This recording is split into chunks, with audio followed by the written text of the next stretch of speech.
Hello, everyone. I hope you've all had a good week and an enjoyable holiday.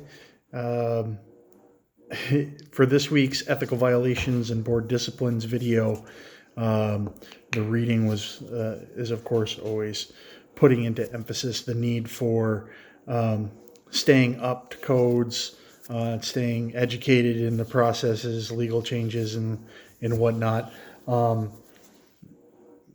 Making sure that all the needs for licensure are met, following the code of ethics, um, all important things, all things that we need to stay up on anytime any of those things get edited, any kind of times law changes, and making sure that we're having communications with all those things.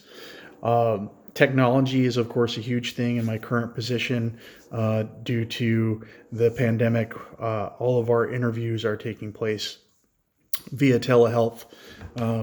We operate within a very strict protocol. All of our accounts are HIPAA compliant. We have the credentials for those because safety is of a person's information and confidentiality are super important.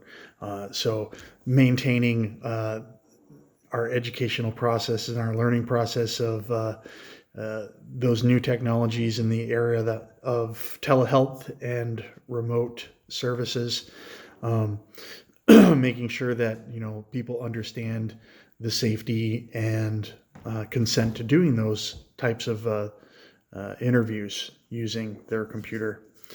In regards to state discipline and the most common reasons that discipline is handed out in New York State, from what I'm seeing, the most common one has to deal with the ACA code A6D, role changes in professional relationships.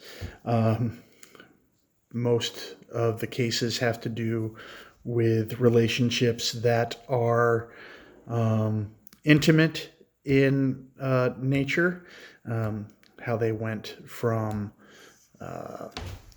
professional relationships and counseling client to intimate relationships in addition to that.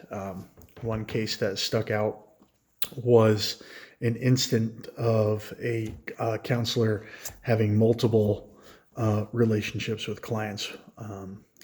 The discipline for this, of course, was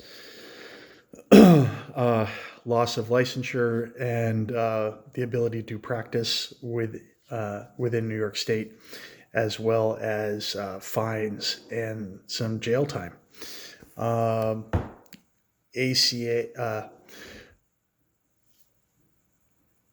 I don't know how this happens. Like, I understand that relationships change, and I understand that feelings should certainly develop for people that we might come in contact with, but that's when maintaining conversations with our peers, having